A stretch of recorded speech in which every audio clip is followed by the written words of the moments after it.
Hola, ¿qué tal mis niñas, mis niños? ¿Cómo están? Mi nombre es Jonathan Gamboa y les doy la bienvenida a una aventura más sin bagatelas, un espacio en donde todas las ideas son bienvenidas. Hoy tenemos como invitada a la doctora Juana Salas. Ella es una historiadora e investigadora de la Universidad Autónoma de Zacatecas. Ella forma parte del proyecto Cátedra Mahatma Gandhi que han firmado diferentes universidades y nos va a hablar acerca de sus investigaciones y de la labor que hacen a través de esta cátedra en pro de la justicia, de la equidad y de la paz.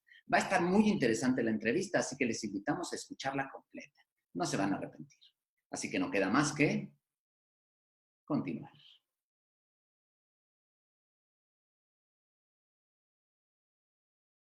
Porque lo importante es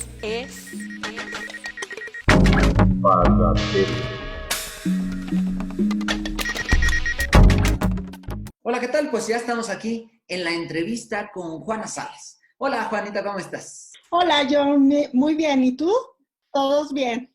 Qué bueno, espero que hayas pasado una contingencia o estés pasando una contingencia tranquila, seguramente con mucho trabajo, por lo que ahorita les voy a platicar. Déjenme, les presento a la doctora Juana Salas. Les digo que ella es licenciada en Historia por la Universidad Autónoma de Zacatecas, es maestra en Historia por el Colegio de San Luis y doctora en Humanidades con la línea terminal en Historia por la Universidad Autónoma Metropolitana. Desde hace algunos años es docente e investigadora de tiempo completo en la Universidad Autónoma de Zacatecas y está encargada de la licenciatura en Historia de esa misma universidad, además de que tiene varios cargos y varios grupos de investigación al interior de la misma institución. También tiene el reconocimiento del perfil PRODEP desde 2015 y es miembro del Sistema Nacional de Investigadores en el nivel candidatura. Se ha dedicado por muchos años a investigar la historia ambiental y ahorita está involucrada con un proyecto muy interesante que también involucra su experiencia internacional. Ella ha estado como investigadora adjunta y como alumna investigadora en muchas universidades a lo largo del mundo. Has viajado muchísimo y además forma parte del proyecto de la Cátedra Mahatma Gandhi, que es una cátedra que varias universidades han firmado recientemente en pro de la paz y de la armonía en el mundo. Ella además es muy joven con toda esta experiencia y me da mucho gusto tenerla aquí en Bagatelas. Juanita, ¿cuántas cosas has hecho? Te he visto viajar por el mundo, me da mucho orgullo porque además cuento con la amistad de ella y eso es la cosa más bonita que me puede pasar cerca de ella porque es una mujer inteligente, muy capaz, además una gran investigadora y además es una chica con muchísimos ímpetus, haces mil cosas y nunca pierde la sonrisa. Todas esas cosas. Juanita, ¿cómo estás? ¿Qué tal pasaste esta contingencia? ¿Qué tal estás pasando en casa, supongo? Sí, John. Bueno, antes que nada, muchas gracias por la invitación a tu programa, por esta presentación. Más que amistad, tenemos una hermandad de hace muchos años y eso me tiene muy contenta y con mucho orgullo. Hemos evolucionado en diferentes etapas de nuestra vida, a veces más cercanos físicamente y otras veces con sana distancia, pero siempre sana nuestra amistad y pues con mucho cariño.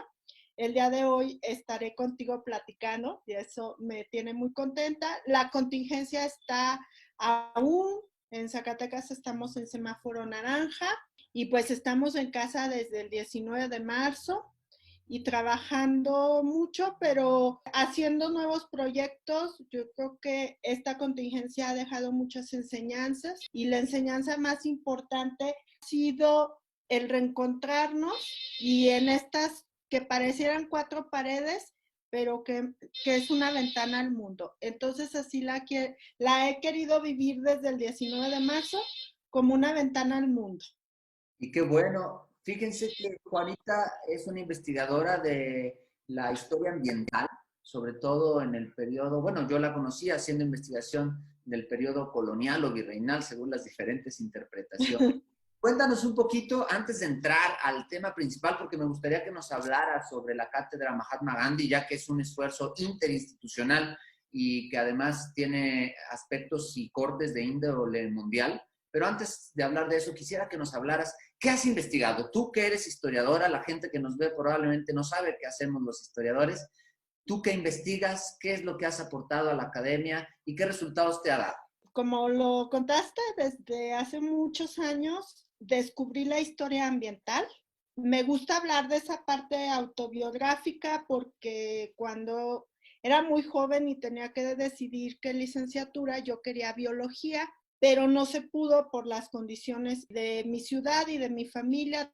Tenía que salir a otro estado y las condiciones económicas no eran. Pero la otra opción era historia, que no me arrepiento porque fue en ese momento la pasión que descubrí y sigue siendo cada día. Y en el momento en que en la licenciatura leo un texto sobre historia ambiental, descubrí que era lo que quería hacer, porque se unían dos cosas que quería, que era la biología y la historia, las ciencias naturales y la historia. Entonces, recuerdo que fue el momento de enamoramiento, ya estaba con la historia, pero fue el momento del clic. Y entonces comencé a pedirle a mi profesor más lecturas sobre historia ambiental. Yo quería saberlo todo de historia ambiental y así fue como llegué al Colegio de San Luis a estudiar la maestría y presenté un proyecto sobre Mazapil que desde el 2006 me sigue dando muchas satisfacciones. No sigo aprendiendo sobre Mazapil, ese lugar que parece muy lejano, pero que ha sido un lugar históricamente muy importante para Zacatecas e incluso para el mundo. Y cuando lo estudias desde el medio ambiente, pues es la riqueza porque Mazapil es parte del desierto chihuahuense, hay muchas especies endémicas que se han usado, explotado, unas han desaparecido a lo largo de la historia y ahí la beta de la historia ambiental. Entonces así comencé con la historia ambiental, con Mazapil, porque yo no quería hacer una historia de mi terruño, creía que ya había mucha, luego me di cuenta que no había tanta, pero quería que fuera Mazapil y fue Mazapil y luego tuve otro acercamiento con otro que se volvió otra pasión, que son las artes populares. Un día me invitaron a escribir un libro sobre cestería, porque asociaron que yo hacía historia ambiental y por lo tanto sabía de fibras vegetales. En ese momento no sabía nada de cómo se tejían las fibras vegetales y me fui a una gira por el estado, justo fue en la epidemia de la influenza H1, entonces aproveché la contingencia y me fui a entrevistar artesanas, artesanos a lo largo de mi estado y pues descubrí esa rama artesanal tan importante que ha sido para Zacatecas. Entonces, desde el 2009 también me dedico a estudiar las artes populares, sobre todo aquellas que tienen relación con el medio ambiente, que prácticamente son todas, ¿no? Porque la artesanía tiene una relación sustentable, le dirían algunos teóricos, armoniosa, le dirían otros teóricos, con el medio ambiente. Lo que es verdad es que las y los artesanos hacen las artesanías de lo que tienen a sus manos. De ahí la riqueza con en el país, porque las fibras vegetales que hay en Yucatán no son las mismas que hay en San Luis Potosí, que hay en Zacatecas, que hay en Chihuahua, aunque coincidan en las técnicas, muchas veces no coincide porque también las fibras son diferentes. Entonces, ahí está el acercamiento en el medio ambiente. Después de mucho tiempo entendí que quien me había invitado a hacer ese libro tuvo toda esa visión que yo en ese momento no tenía y que acepté, ¿no? Entonces fue todo ese descubrimiento. Sigo estudiando la historia ambiental virreinal, las artes populares y ya desde hace también unos años otro acercamiento que tuve impactante para mi vida fue con la cultura de la paz, en particular con la ahimsa, con la no violencia, y también comprendí que ahí estaba relacionado aquel encuentro mozo que tuve con la historia ambiental, ahora era el mismo, porque podía hacer todo lo que siempre he querido, que es hacer la historia, que sea acción, que no me gusta escribir para que me lean mis colegas, pero también me gusta hacer acciones que tengan cambios mediatos e inmediatos en la sociedad.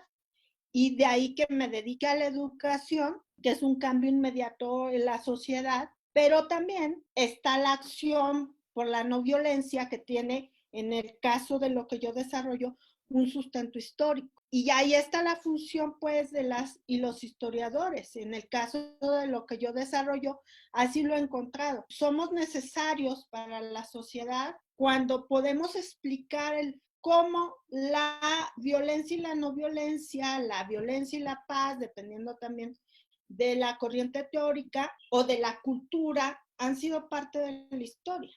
Entonces, en eso he andado. Otra pasión, y con esto termino la pregunta, pues ha sido la fotografía, ya también de hace varios años, y todo relacionado al medio ambiente, ¿no? La fotografía va hacia el paisaje, la flora, la fauna. Me gusta fotografiar ciudades, me gusta fotografiar paisajes naturales, y todo se engloba en la historia. Efectivamente, y esto es algo interesante porque muchos no ven la aplicación práctica de las disciplinas humanísticas, y en tu carrera se ha demostrado que hay manera de ejercer acción directa en la sociedad, no nada más a nivel de discurso, sino también a nivel de acción. Así que te aplaudo que hayas primero conjuntado todas tus pasiones, que las has vuelto capitalizables para poder vivir de eso, porque además has transitado por un camino académico muy correcto. En términos de lo que se espera de un académico en México, tú eres totalmente exitosa. Y justamente en ese sentido me gustaría preguntar tu perspectiva como alguien que ha sido alumna de licenciatura, de maestría, de doctorado. Has estado en estancias de investigación por todo el mundo, incluido la India y otras partes de Europa, y además ahora eres docente y encargada de una carrera, encargada de varios proyectos de investigación. Te veo viniendo al Colegio de San Luis todavía a presentar esos avances. ¿Qué perspectiva tienes tú del mundo académico mexicano, de lo que ves en el pasado, en el presente y tal vez en una prospección al futuro? Esa pregunta, como todas las que haces, es muy complicada, ¿Verdad? porque en esta respuesta seré juez y parte. Uh-huh. Soy parte del mundo académico y diré, pues, mi perspectiva desde lo que yo vivo en el mundo académico. Entramos a la maestría en el 2006 y del 2006 a ahora han pasado 14 años. Todavía no pasan 2 generaciones, sin embargo, he visto que los cambios han sido muy rápidos, como han sido en el mundo en general. En el 2006 no podíamos hacer una tesis en provincia, era muy complicado. Hacer una tesis en provincia del cine, por ejemplo, porque trasladarte a la cineteca era difícil. Si íbamos a hacer historia virreinal, ir a aquel sueño de todos los historiadores de ir al archivo de Indias en Sevilla, que yo pude lograrlo, y eso ha sido una satisfacción para mí muy importante, pero ahora no, porque ahora ya no existe o ese pretexto o esa necesidad, porque entras a la computadora y está Pares, que es el portal de archivos españoles, está todo el archivo de la Cineteca o el archivo que se te ocurra. Entonces, ahí yo le digo a mis estudiantes, esa diferencia está con cómo yo fui formada, porque yo fui formada en mi licenciatura, teníamos que apartar el proyector de acetatos con 2 semanas de anticipación. Y quien me escuche quizá no va a saber qué es un acetato. Entonces busquen en Google y van a saber que era un artefacto que se usaba, era una herramienta didáctica, ¿no? Claro, Así como las transparencias, así aprendí historia del arte. claro, Y todo. ahora no, ahora está todo en internet. Mi pelea con mis estudiantes ha sido que leen en y no entiendo cómo pueden leer en el celular, pero ahora en la contingencia, eso que pensé que era un vicio, para ellos ahora fue una virtud, porque no todos tenían acceso a una computadora, pero tenían su celular. Y entonces, esa técnica que ellos fueron desarrollando, aunque yo los regañaba, sirvió para sobrevivir en esta contingencia, y por lo menos en mi curso desarrollaron así el curso, leyendo en el celular, mandándome fotos por el celular. Entonces, un elemento que vivimos los académicos actuales son el uso de la tecnología. Quien ha sido nativo y quienes hemos sido migrantes, hemos sido, en esta generación de historiadores en particular, habemos migrantes cercanos, más cercanos a la tecnología, pero hay migrantes que han sido más lejanos y entonces tienen que estar usando la computadora. La semana pasada, en un proyecto que tuvimos de las jornadas virtuales de Historia de México, estuvo el doctor Rubial, el doctor Antonio Rubial, tuvimos el placer de tenerlo con nosotros, el honor, y él maneja la computadora mejor que mis estudiantes, ¿no? Entonces, esa relación con la tecnología tan cercana, tanto en la investigación como en la docencia, como en la enseñanza. Otro cambio que veo en la historiografía de cuando era estudiante ahora son los temas, precisamente por el acercamiento que tenemos con la tecnología. Ahora las y los estudiantes de cualquier licenciatura de México y del mundo pueden estudiar cualquier tema. Yo recuerdo cuando mis profesores me decían, de la historiografía de Asia no sabemos nada, porque no nos llegaba, y eso era en el 2005, 2006. Y ahora las y los estudiantes tienen todo el acercamiento con la historiografía de Asia. Entonces ya no les puedes decir no sabemos nada de Asia, porque además el acercamiento que tienen, ellos me enseñan que por supuesto saben más de Asia que yo, o de África, o de cualquier continente. Ajá. Ese es un cambio. Otro, pues que las y los historiadores cada vez recurren y recurrimos más a los temas actuales. Aquella premisa de Marlock de la historia se estudia desde el presente, creo que ahora es más presente que nunca. Estudiamos el presente y que se hayan desarrollado líneas como la historia del tiempo presente, pero los estudios de la subalternidad, la historia ambiental, la historia de género y cualquier tipo de historia que me digas, las y los estudiantes y los académicos profesionales estamos estudiando desde el presente. Entonces, ese es el único cambio que no ha habido, ¿no? Que la premisa de Marlock sigue, seguimos estudiando desde el presente hacia el pasado. ¿Qué otro escenario vemos? Pues algo de lo que vamos a hablar más adelante, que es la interdisciplinariedad. Las y los historiadores ya no podemos vivir en islas. Ya tienes que saber de todo un poco, desde la tecnología, pero el diseño, hablábamos atrás de cámaras de la edición, tienes que saber de edición, tienes que saber de diseño, pero tienes que saber, si estás haciendo historia social, tienes que saber de sociología, de economía, de todo. Si quieres hacer historia de la gastronomía, pues tienes que saber por supuesto, de gastronomía, pero de antropología, de economía, de salud. Entonces, tenemos que estar formados de todo, ¿no? Si me dices, bueno, tú has hecho historia ambiental, pues tengo que saber de todo un poco y estar estudiando constantemente, porque los cambios son constantes. Creo que esto último es muy importante, la obligación de los académicos de estar en constante preparación, que tú eres una muestra muy clara de esa preparación que no termina. Y hablando de la interdisciplinariedad, ¿a ti cómo te llega el proceso de aprender este tema de la historia de la paz? Es un tema poco recurrente en el mundo académico mexicano, esperemos que cada día más, pero que cada vez se vuelve más necesario al ver las dinámicas sociales que vivimos, no nada más en el país, sino en el planeta entero, ¿no? ¿Cómo llegaste allí? Bueno, la verdad es que tengo que hacer una declaración pública. Yo soy muy facilita académicamente, ¿no? Entonces, académicamente. Entonces, si llega alguien y me dice, oye, puedes estudiar esto, y además me apasiono rápidamente porque encuentro las respuestas que quiero encontrar, y así fue con la historia de la paz y la no violencia. Fue a partir de que conozco a Sonia Devoto.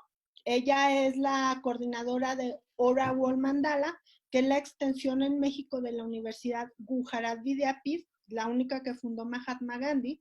La fundó en 1920, está cumpliendo 100 años este año. Entonces la conozco y me comienza a invitar a algunas acciones, me pasa materiales y comienzo a estudiar. La verdad que debo de decir que aún no sé todo, que hay mucho por aprender. He estado en algunas acciones, he aprendido, hemos tenido ya varios proyectos con ellos y sigo aprendiendo, y efectivamente encuentro que en México, como en muchas partes del mundo, la paz ha sido históricamente, historiográficamente poco vista, a diferencia de la violencia. Juan Carlos Ruiz Guadalajara ahora está estudiando más a Gandhi, pero no evitó encontrarse en su camino a la paz. Y tuvimos una conferencia con él también donde habla de la paz en la historia. Y efectivamente, yo digo que uno de los grandes errores que he tenido como docente fue enseñar solamente la historia de la violencia, Claro. porque es lo que aprendí. La historia de la guerra es lo que enseñamos. Y es más, así están los periodos, ¿no? La historia contemporánea comienza con la Revolución Francesa, que es un conflicto violento, y termina ahora, pues, que seguimos con los conflictos violentos. Yo impartí historia contemporánea ya hace unos años y recuerdo mucho a una de mis estudiantes que me decía, maestra, que en el siglo XX no hubo otra cosa que guerras, y yo desde mi ignorancia completa le dije, no, y ahora sigue la Segunda Guerra Mundial, y luego sigue la Guerra Fría. Ya ahora a partir de que encuentro la no violencia, entiendo que debemos de reescribir la historia desde esa perspectiva. Y si vas a enseñar la historia de la violencia, también deberías enseñar la historia de la no violencia, los movimientos no violentos que ha habido en el mundo a lo largo de la historia. No todas las personas, no todos los periodos, no todas las culturas, no todas las civilizaciones han entrado al conflicto. Ha habido resistencias pacíficas, ha habido acciones pacíficas. Entonces, así es como encuentro a la historia de la paz, a la ahimsa, y bueno, ahora estoy en ese proceso de incorporarlo a mi labor como historiadora, y lo primero que digo es eso. Ahora, si enseño cualquier tipo de historia, independientemente del periodo, debo de tener la otra perspectiva. Sí, esta historia de Occidente que nos han enseñado, la historia sumamente violenta, pero también esas acciones pacíficas.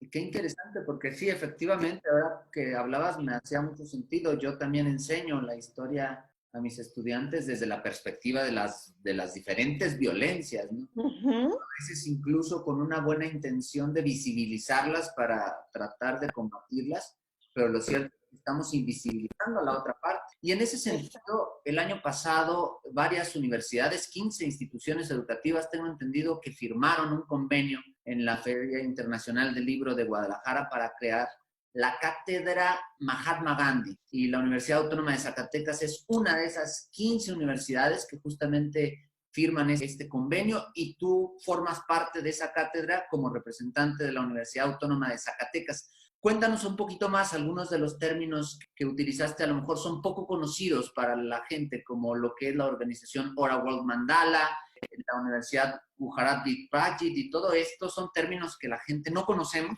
y me gustaría que nos explicaras primero qué es la Cátedra Mahatma Gandhi y de dónde viene. Y finalmente después hablaremos un poquito más sobre lo que tú haces dentro de la cátedra. La Cátedra Mahatma Gandhi es, como bien lo dijiste, un proyecto interinstitucional, pero no solo hay instituciones, sino también están asociaciones civiles, agrupaciones civiles, y no solamente estamos académicos, sino hay muchos activistas.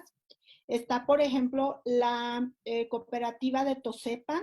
Tenemos compañeros de poblaciones originarias y a lo largo del país. Mi universidad es parte de la cátedra, pero esta cátedra pues es un proyecto que se concreta de muchos años de acción, de Ora World Mandala. Ora World Mandala surge en México como un laboratorio de acción de ahimsa, en sánscrito es no violencia. Luego, cuando hablas de no violencia en Occidente, significa la ausencia de violencia, más bien significa lo contrario a la violencia, ¿no? Violencia, lo contrario es no violencia. Pero ahimsa es la ausencia de violencia, es decir, no es lo contrario a la violencia, es la ausencia de la violencia, y se comprende como una construcción cotidiana, un proceso cotidiano. Entonces, Ora World Mandala llega a México como un laboratorio de acción, que eso es una enseñanza para las y los historiadores, debemos de pensar más en laboratorios de acción, laboratorios donde puedas construir en este caso la GIMSA. Entonces surge así, tenemos el acercamiento con ellos, ellos llegan a México, ella llega a México, comienza a trabajar con diferentes instituciones, asociaciones, a construir este proyecto. Y el año pasado se decide firmar el convenio. Mi universidad ya había firmado un convenio con Ora Mandala, que es la extensión, ya lo dije, de la Universidad Ujarat Vidyapith, en la que el convenio iba hacia proyectos de AHIMSA, de investigación, publicaciones, estancias de profesores en India, y así fue como yo pude estar con ellos en enero del 2018, pero ahora con el proyecto de la Cátedra Mahatma Gandhi, cada institución tiene su Cátedra Mahatma Gandhi acompañada de un nombre.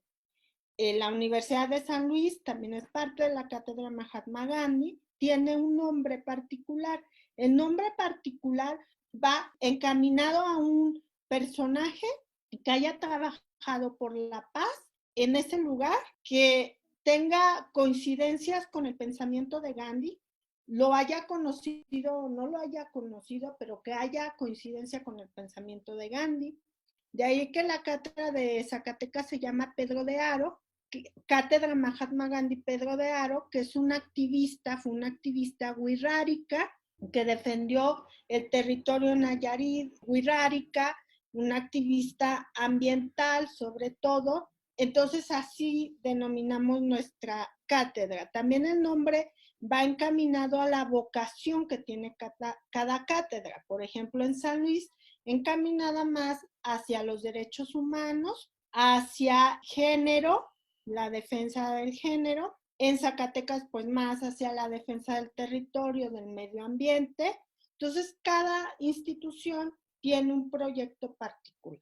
Estas 15 instituciones y asociaciones trabajamos unidos, vino la contingencia y no pudimos trabajar de manera presencial, pero nos reunimos cada mes de manera virtual, en la que estudiamos el programa constructivo de Mahatma Gandhi, algunos otros materiales que nos sirven, pero también estamos construyendo varios proyectos, ¿no? A la distancia estamos unidos.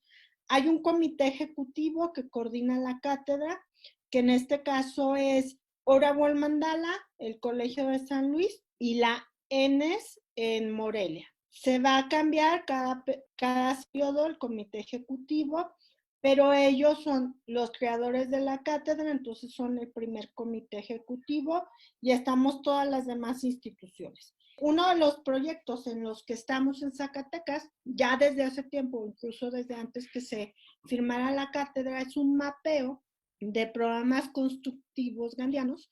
El programa constructivo de Mahatma Gandhi es un texto que es como el manual de Mahatma Gandhi, donde dice, para llegar a la no violencia, ahimsa, estos son los pasos que hay que seguir.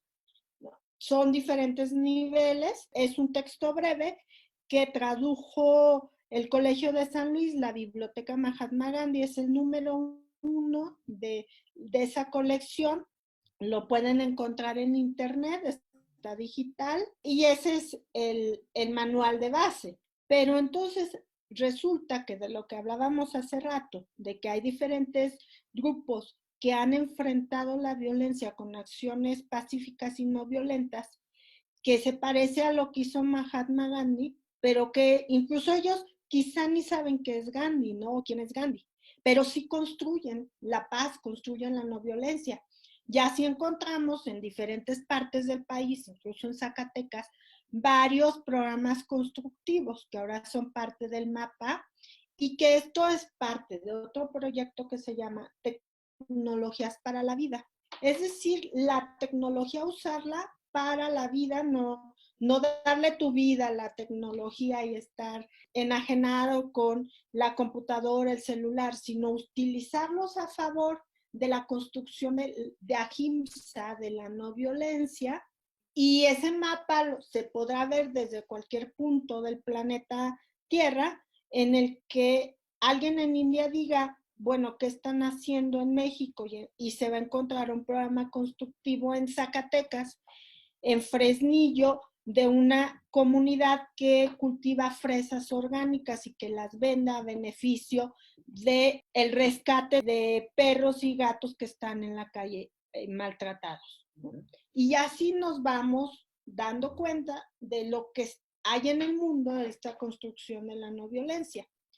Ese es uno de los proyectos de la cátedra. Otro proyecto es algo que se llama, y que a mí me gusta mucho el término acuñado por Sonia Devoto, educación, que es educación-acción. Vamos educando en la acción, lo que hablábamos al inicio, ¿no? Vamos educando, en mi caso particular, historiadores para la acción social. Y no significa necesariamente que te vuelvas un activista público, pero ya tengo, pues que vaya cambiando el mundo, ¿no? Que se vaya desarrollando la no violencia. Que si llegamos a educar activistas, eso es otra cosa. Sí, no necesariamente que te conviertas en un activista, porque también históricamente tenemos miedo a eso, ¿no? Porque los activistas han sido estereotipados. Sin embargo, ser activista es hacer acciones pequeñas. Te pongo un ejemplo muy simple. ¿Cómo vas a hacer acciones para la paz y la no violencia? Pues ahora con la sana distancia, si tú sales a la calle, ves 10 personas y 9 no tienen mascarilla, cubrebocas, y una sí. Y esa persona que la tiene, quizá lo hace por ella, pero sobre todo lo hace por los demás, porque no sabe si se contagió del virus o tiene miedo de contagiarlo. Pero entonces, si comienzas con esas acciones diferentes, porque la HIMSS es una construcción cotidiana. Entonces, la educación es personas comprometidas con la construcción de la no violencia.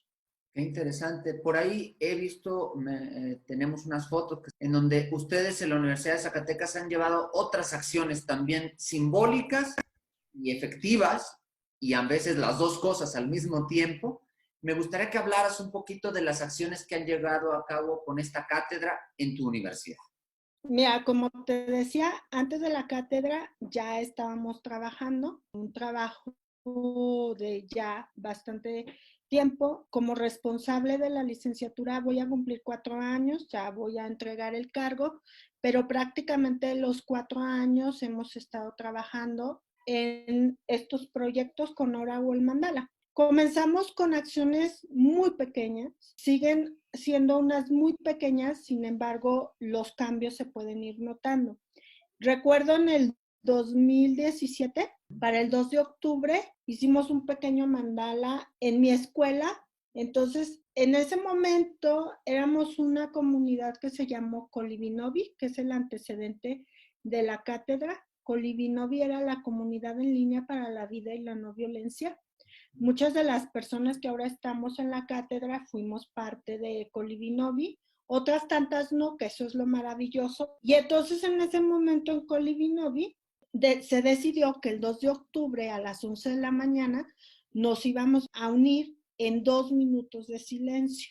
Y bueno, yo con la locura, imagínate, en mi escuela les dije que íbamos a hacer 2 minutos de silencio y que las clases iban a parar en ese momento, íbamos a salir al patio a hacer una ofrenda, ¿no?, de paz.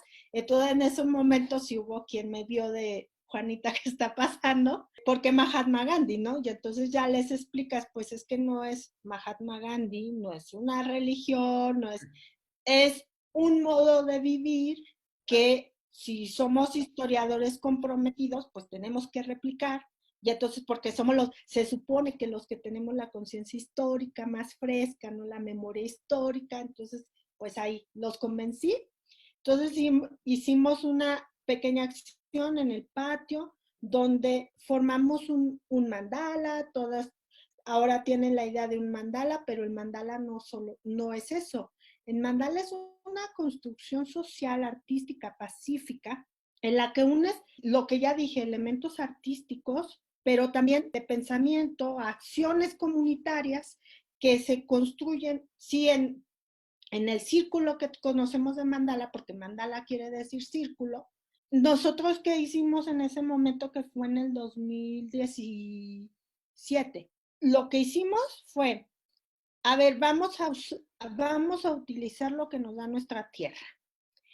Entonces era octubre, en el paisaje de Zacatecas en octubre hay estas flores silvestres que se llaman girasoles, que no es el girasol más grande, sino las silvestres, pues fuimos y cortamos girasoles, pero también era el momento de tunas y de elotes, entonces fuimos, trajimos tunas, trajimos elotes. Entonces cada persona iba colocando el elote, iba colocando la tuna y la flor y formamos nuestro mandala en un momento de unión.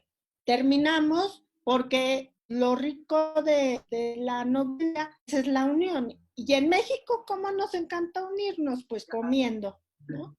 Comemos para todo, porque es nuestra cultura, porque es el momento en el que nos vamos a unir, todas y terminamos. Esa fue la pequeñita acción que hicimos.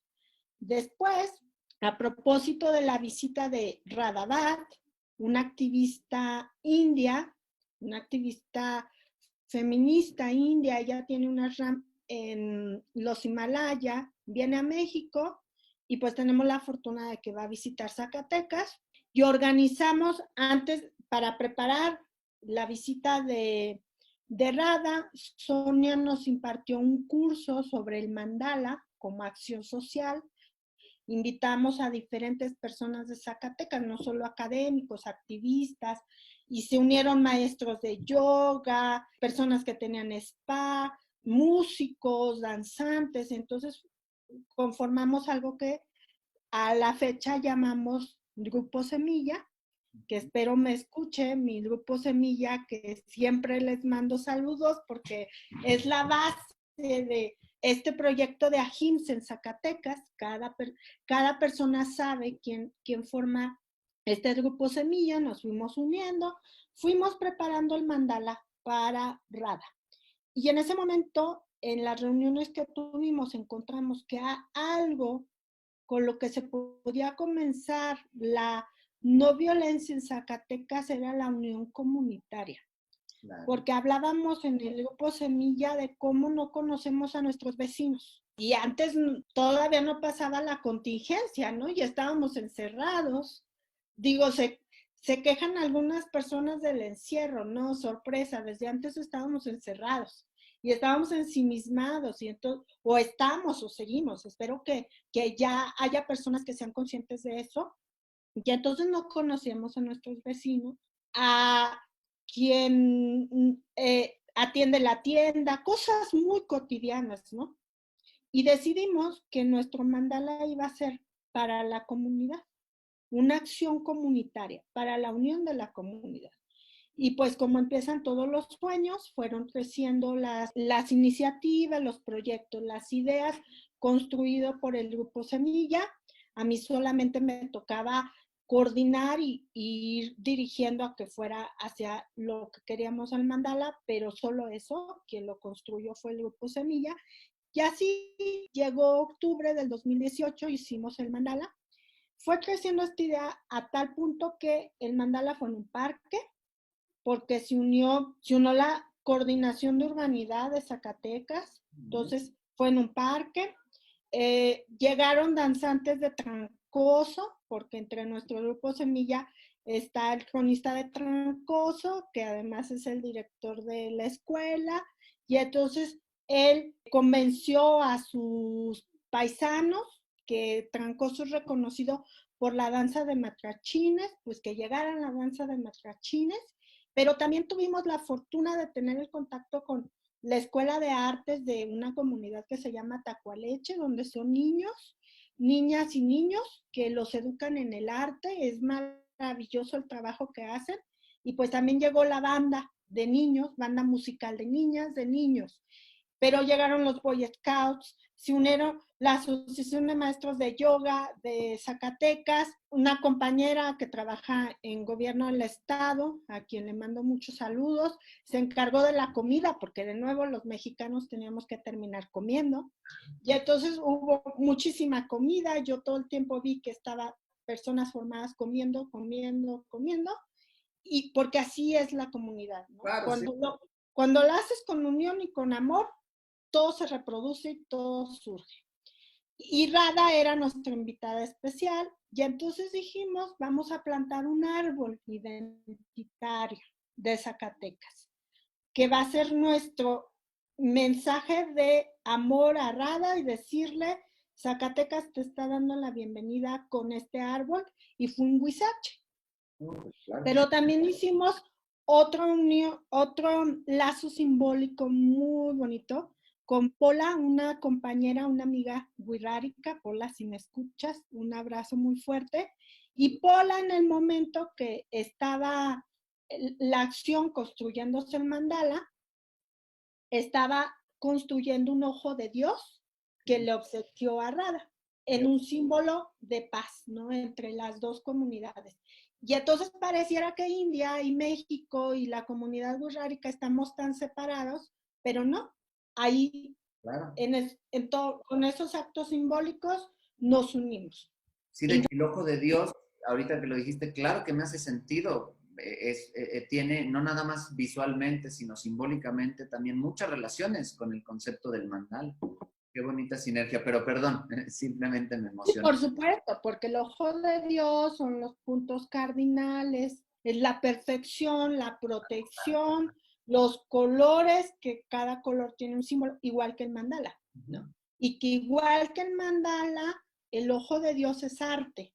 Y entonces, a lo que quiero encaminar esto es que el arte ha sido, en este proyecto, una de las bases de la construcción de la paz y la no violencia.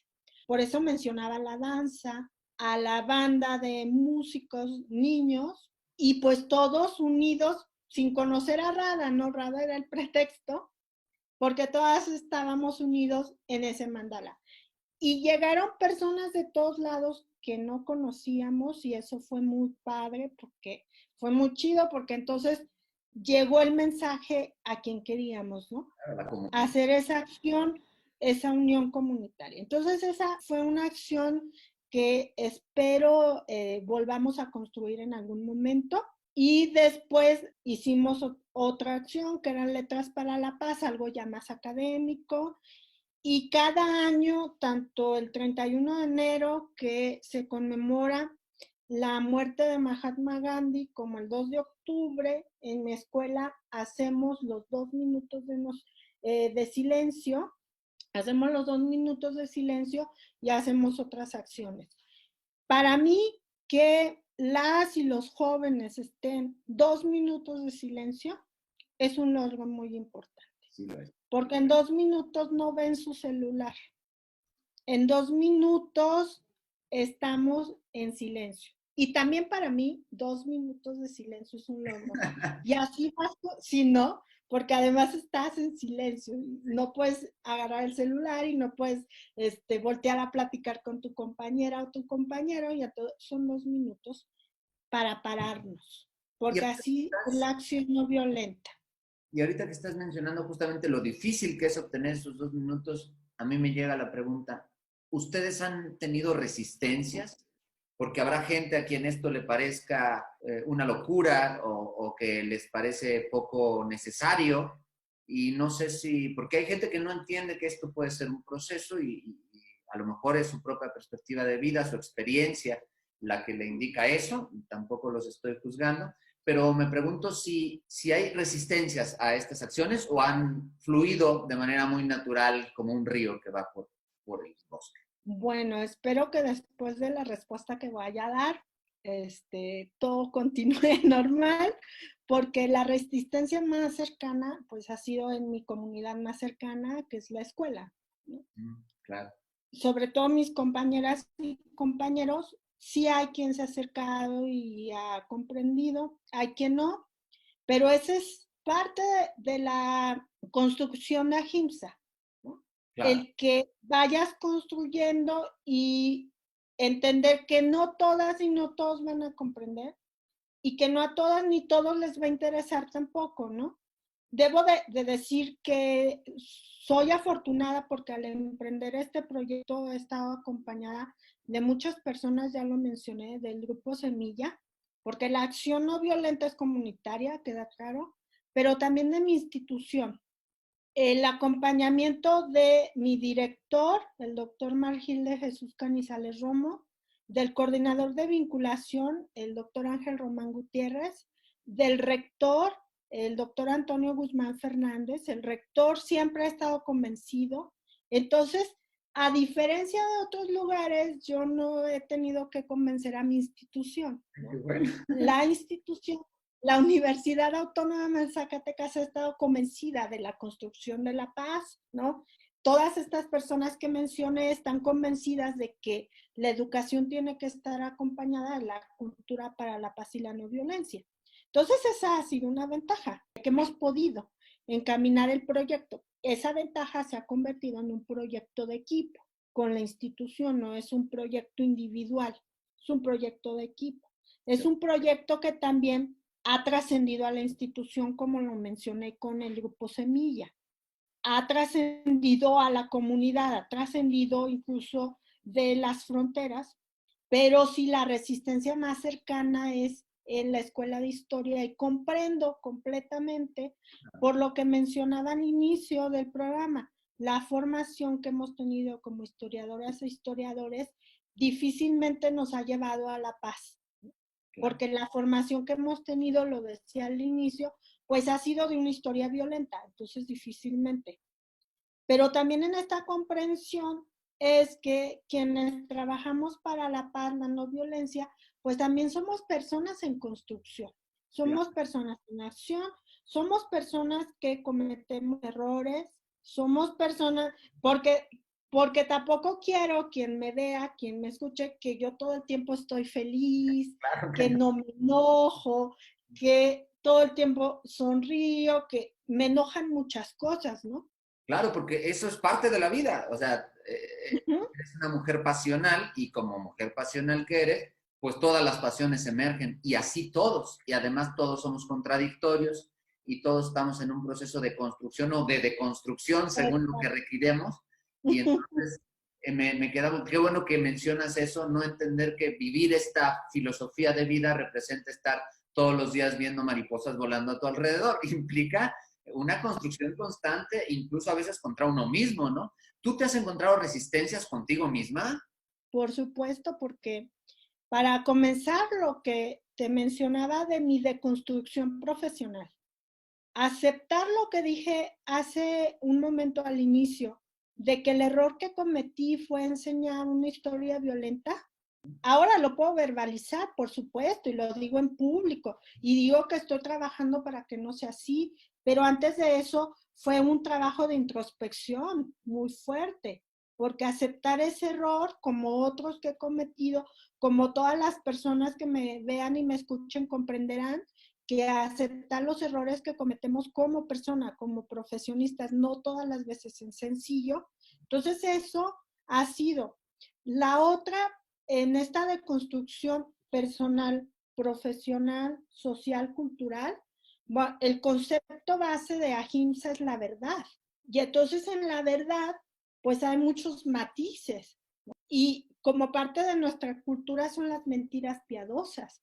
Y entonces las mentiras piadosas, ¿qué dices, qué no dices? Si además me voy a mostrar como una persona que quiere trabajar para la construcción de la paz y la no violencia, pues tengo que trabajar primero por ser una persona congruente, íntegra, y que en ese proceso, pues es un trabajo muy fuerte conmigo misma. Me encantó la manera en que la dijiste, ¿no? No veo todos los días mariposas, ni estoy meditando todo el tiempo, ni hago yoga todo el tiempo. Es más, habrá quien ni tenga que hacerlo, ¿no? Pero es un trabajo constante. Y además implica contradicciones y retrocesos y fallas, seguramente.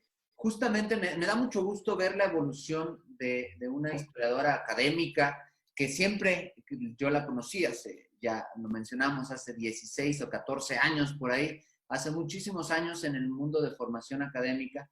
Y Juanita siempre fue una historiadora, además de muy disciplinada, fundamental, además de eso, con ideas que estaban como fuera de lo normal. Y ver que ahora has podido cuajar todas esas ideas que podrían parecer peculiares en una formación académica que además estás transitando a formar estudiantes, me da mucho orgullo como hermanos de cariño que somos, pero también me lleva a preguntarte justamente la pregunta con la que cerramos estas entrevistas.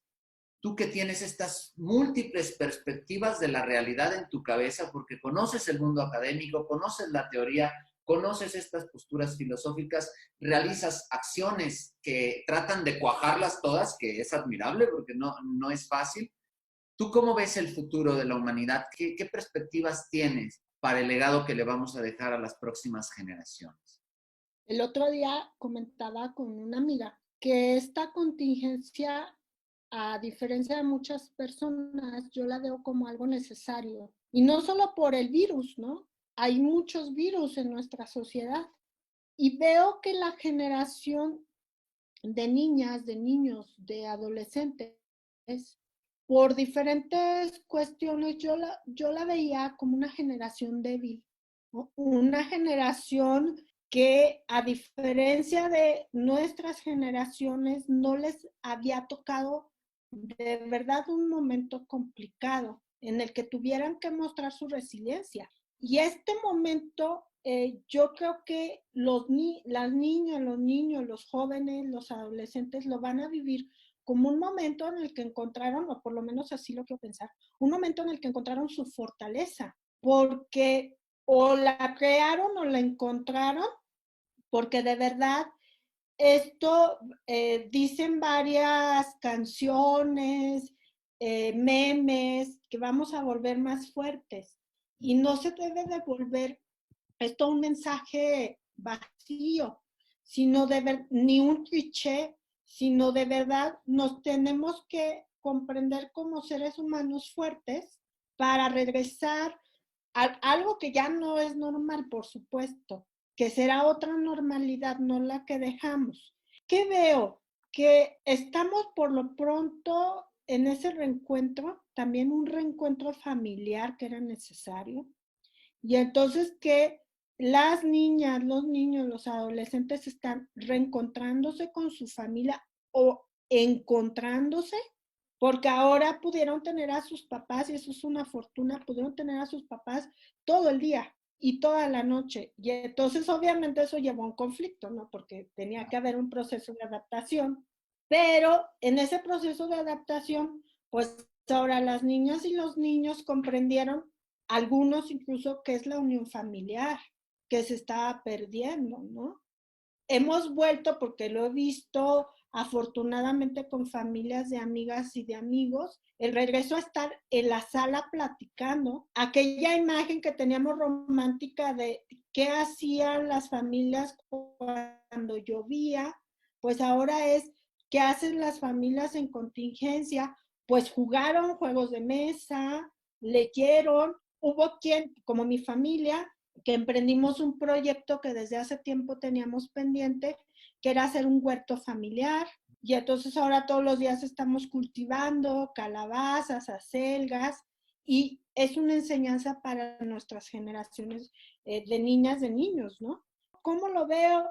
¿Cómo veo la humanidad? Yo espero que sea una humanidad que cuestione, pero que accione, que no sea pesimista, y que bueno, las y los mexicanos hemos mostrado también, como en otras ocasiones, que la unión hace la fuerza, ¿no? Esto que hablaba de la unión en la comunidad. Entonces yo veo que el futuro va hacia allá, que esta pausa era eso, una pausa, y que ya si me preguntas cuál sería mi sueño, pues mi sueño es que se haga conciencia de que esta pausa era para eso, para renovarnos y para hacer acciones tan pequeñas como: si sales, usa tu cubreboca; si sales, guarda sana distancia, porque puedes dañar a una persona y no queremos O sea, de verdad, la mayor porcentaje de la población no quiere dañar al otro, entonces no lo dañes, ¿no? Haciendo en estos momentos consciente que si estás en una fila no te le acerques porque lo puedes dañar y ni siquiera sabes si lo puedes dañar, entonces mejor lo previenes. Si hacemos consciente de que la mascarilla, de que la sana distancia, de que el gel serán parte de nuestra nueva disciplina, seremos una humanidad diferente, porque entonces lo que hablaba de ahimsa, estamos pensando en la otra persona, en la acción. Es que ya no importa si el virus es una mentira o no es una mentira, existe o no existe, si los hospitales están llenos o no están llenos, si tengo un enfermo en casa o no tengo. Es la disciplina, porque yo no quiero dañar a nadie. Entonces, como no quiero dañar a nadie, por eso salgo con mi mascarilla. Si comprendemos este momento presente de esa manera, podemos comprender que el futuro va a ser eso, una comunidad, porque además se ha hablado de la interconexión que tenemos. ¿Te acuerdas aquella oración que hizo el Papa, súper simbólica, ¿no? Con el Vaticano vacío, estaba lloviendo, y él bendijo a todo el mundo, y dice en su homilía, estamos en la misma barca, y el Evangelio dice, estamos en la misma barca. Pero a los humanos nos encanta buscarle los vericuetos y decimos, no, no estamos en la misma barca, porque entonces hay quien no tiene que comer y tiene que salir a trabajar, hay quien sí, y es verdad, pero entonces sí estamos en la misma barca. ¿Y cómo vamos a hacer para, estando en la misma barca, con todas esas particularidades que tú tienes, que yo tengo, cómo lo vamos a hacer para tener una comunidad más unida? Insisto, con esta pequeña acción, y lo digo porque en la mañana tuve que salir a dos lugares básicos, a la panadería a comprar el pan, a las tortillas, y en ninguno de los dos lugares las personas que atendían tenían cubrebocas. Y mi primera acción es, no voy a volver a ese lugar, pero en lugar de no volver a ese lugar es mejor decirles, mira, úsalo porque te proteges y me proteges. Pero es esa pequeña acción. Entonces esa pequeña acción nos va a llevar no a un mundo mejor, yo diría que a un mundo de verdad consciente, a un mundo construido, estamos en el proceso de deconstrucción, y en un mundo interconectado, que eso es el mandala al final de cuentas, ¿no? Estamos interconectados, sí, con nuestras particularidades. Tú tienes, por decirlo de una manera súper banal y superflua, tú tienes atrás de ti un elemento musical, un instrumento, y yo no. Pero entonces tú con tus cualidades y talentos, ¿cómo te vas a unir conmigo? Y yo con los míos. Y entonces si hacemos consciente de eso, pues la sana distancia es esa, no es otra cosa. La sana distancia es no que estés separado solamente, sino que no te dañas, no me daño. Claro, el respeto mutuo. Yo Así es. agradezco mucho saber que una académica encargada de la formación de tantas y tantas generaciones de estudiantes, porque eres muy joven y te quedan muchos años de formar estudiantes y aún así ya tienes algunos de experiencia. Agradezco que alguien con esa perspectiva de vida esté formando a los próximos historiadores y algunos de los alumnos de la licenciatura en Historia de la Universidad Autónoma de Zacatecas están aquí. Créanme lo que tienen una ventaja muy grande al tener esa perspectiva cerca. No me refiero al título personal de Juanita cerca, sino esa perspectiva, tenerla tan próxima, creo que es muy bueno. Agradezco mucho que hayas compartido estas ideas, a pesar de que te conozco desde hace muchos años. Hoy he aprendido mucho de ti, de que has cambiado y aparte me hace sentir muy orgulloso por la hermandad que tenemos y espero que cuando todo esto pase podamos seguir con la sana distancia, pero con unos abrazos bien dados. Espero que estemos cerca para compartir muchas anécdotas, muchas historias, muchas servilletas, tú lo entiendes. Y, y que pronto nos encontramos. Te agradezco mucho que hayas pasado por Telas y que hayas compartido estas ideas, Juanita. No, pues la agradecida soy yo, porque siempre es un honor y un gusto hablar de lo que hago todos los días. Y efectivamente, pues quiero mandar un saludo a mis estudiantes, no solo de la licenciatura, sino de la maestría. Trabajo en una maestría en el eje de historia, paisaje y medio ambiente. Entonces, ahí estamos tratando de construir todo esto. Y pues un abrazo a la distancia a todas y a todos. Abrazo a tus estudiantes y te agradezco mucho que te hayas pasado por aquí. Hasta aquí la entrevista con la doctora Juana Salas, con Juanita, que nos ha compartido sobre su perspectiva académica y cómo ha hecho este trabajo interdisciplinario en favor de la paz. Y espero que lo sigamos haciendo. Nos vemos en la próxima cita aquí en Bagatelas. Que estén muy bien. Bien, pues hasta aquí la entrevista con la doctora Juana Salas, quien nos ha hablado de su trabajo académico desde la historia ambiental y también desde la historia de la no violencia, en la que se ha adscrito desde hace algunos años y que aplaudimos mucho este esfuerzo. Muy interesante su perspectiva, espero que la hayan disfrutado como la disfruté yo. Y me despido no sin antes recordarles que le den like, que se suscriban a estos contenidos y que lo compartan con muchísima gente para que otros se enteren de lo que estamos viviendo en esta aventura que se llama Bagatelas. Hasta la próxima.